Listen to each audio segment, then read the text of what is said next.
In 1846, on the edge of this village of Stanton by Dale, in the Derbyshire countryside, hard by the remnants of the 12th century abbey, I, with my son, built these 3 small blast furnaces and began to produce pig iron, around 20 tons a day, no more.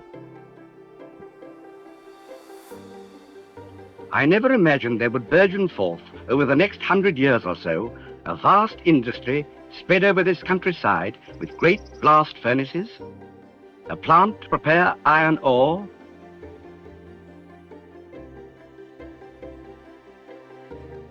batteries of coke ovens, and all sorts of products. Spun iron pipes, for instance. What a brilliant idea. I wish I'd thought of it. And concrete pipes. And with great transport fleets, starting them off on journeys to all corners of the world.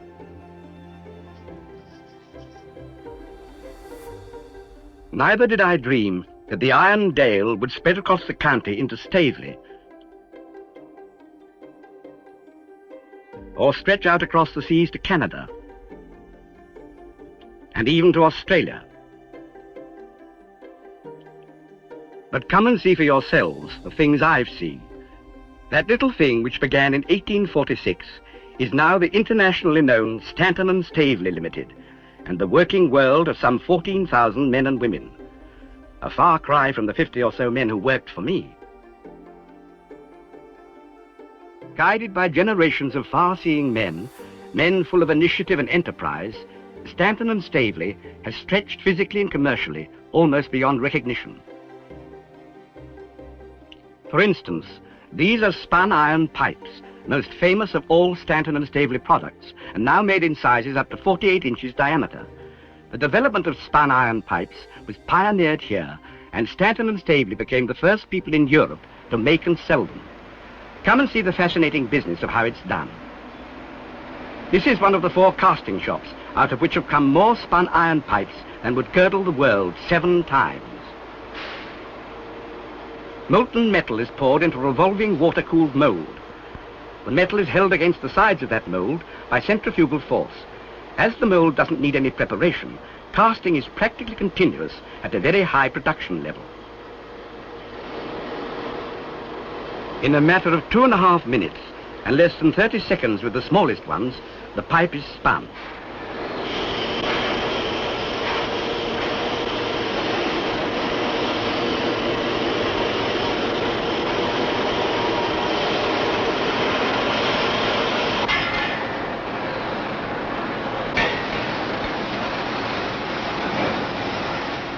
These iron pipes are spun, heat-treated in this normalizing furnace,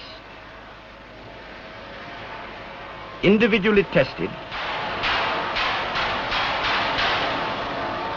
taken to the finishing department for final processing,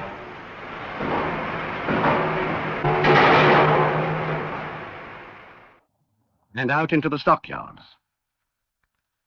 Another new development at Stanton and Staveley is ductile iron. Ductile spun iron pipes and fittings combine all the qualities of cast iron plus the tensile strength of steel. Stanton and Staveley has always been the forerunner in developing flexible joints for cast iron mains, screwed gland, bolted gland, Titan. Where there are pipes, there must be bends and junctions. Types most commonly in use, like this, are produced by fully mechanized plants. Irregular types are manufactured individually by highly skilled craftsmen in the floor molding shops.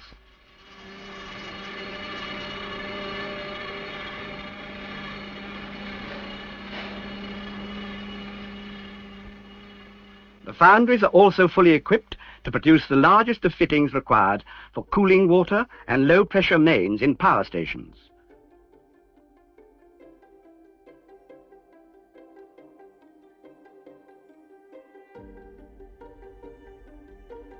Then there's another important development, the making of tunnel segments.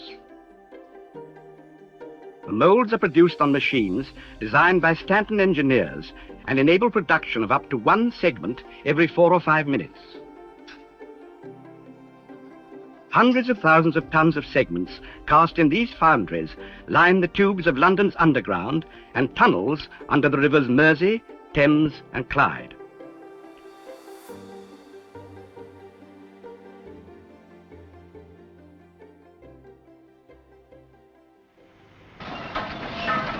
But the real beginning of everything at Stanton and Staveley, even as it was in my time, is of course iron ore. And that explains this £4 million plant, which took 3 years to build. It is for ore preparation, and the decision to build it was just another illustration of how in this corner of Derbyshire, the iron men of today never stop looking ahead. Like you and me, blast furnaces can get indigestion. Iron ore as quarried cannot be efficiently smelted until the large lumps have been crushed and the fines screened out for agglomeration. Ore that is too lumpy takes longer to reduce, as I knew only too well, and that which is too fine causes other digestive delays. Hence the need for an ore preparation plant if Stanton and Staveley was to continue to meet the increasing demand to produce iron to much closer specifications.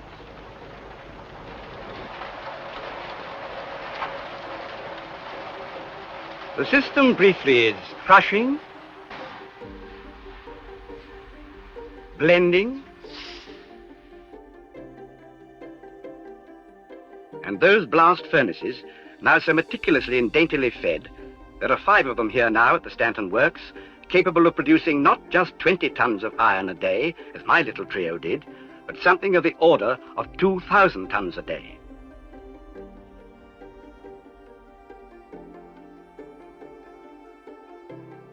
Now let's watch these men of Stanton and Staveley for a moment, tapping the iron from one of the furnaces. Even for the most hardened old-timers, this is still an exciting moment.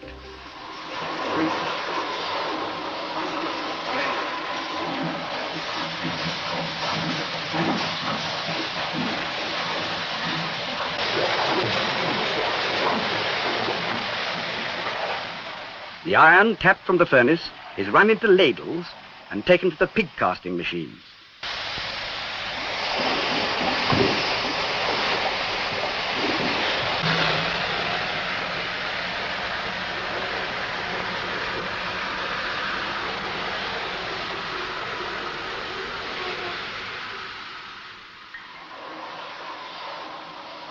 There it is poured into a series of hematite molds carried on endless chains.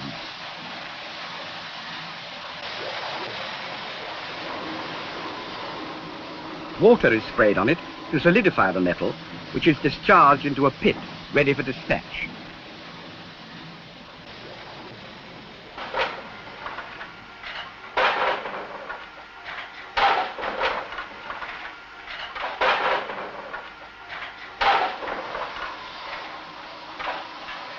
But these furnaces don't just produce iron. Just nothing is wasted here. In the process of reducing ore to molten iron, other minerals in the ore, mainly silica and alumina, combine with the lime and magnesium to form a molten slag.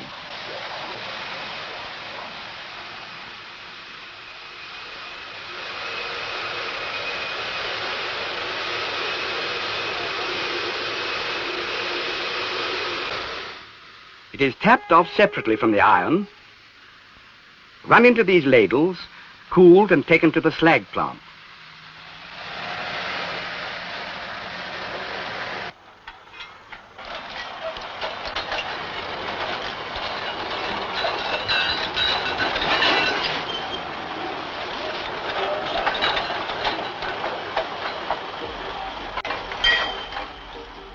There it is crushed and treated with tar or bitumen and comes to life again as a valuable road-making material.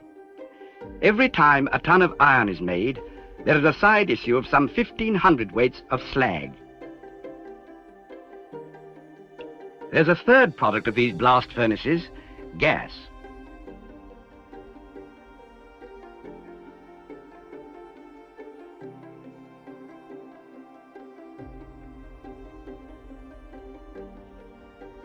Of all the things I've seen and rubbed my eyes at a little as I've gone round these industrious Derbyshire hills, nothing's impressed me more than that plainly Stanton and Staveley have a high regard for people. The privileged onlooker such as I, moving among the thousands of men and women who work for and with the company, soon discerns too that people have a high regard for Stanton and Staveley.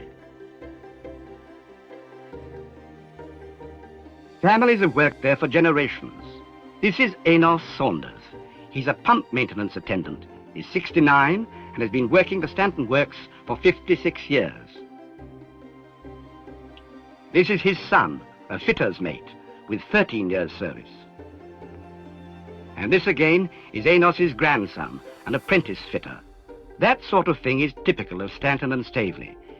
If I looked hard enough, I believe I'd find a descendant of one of my own craftsmen.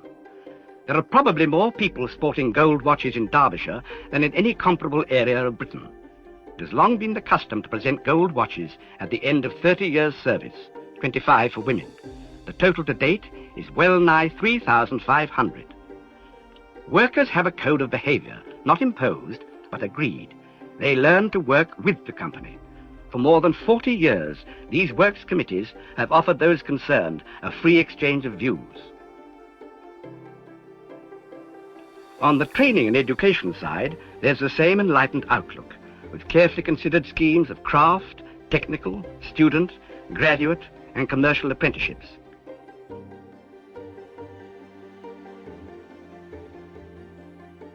And backed up by an up-to-date training centre.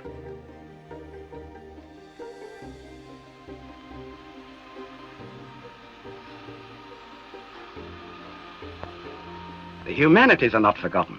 Every boy, during his training with the company, can go to Braithey Hall Centre on Lake Windermere for a month. Here he's encouraged to climb, swim, sail, and follow pursuits to awaken his interest, broaden his outlook, and teach him leadership and strengthen him in mind and spirit. Stanton and Staveley is one of the operating authorities in the Duke of Edinburgh's awards scheme. And here are some of its young people on a day they will long remember, the day they went to Buckingham Palace to receive their awards under this scheme. Stanton and Staveley does not coddle its employees, but it looks after them. Doctors, dentists, physiotherapists, nurse and first-class equipment form a full-time medical service at the works.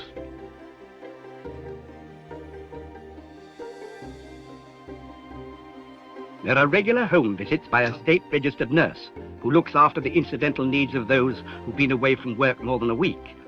A benevolent fund provides for circumstances of distress, and a pension scheme takes care of the later years.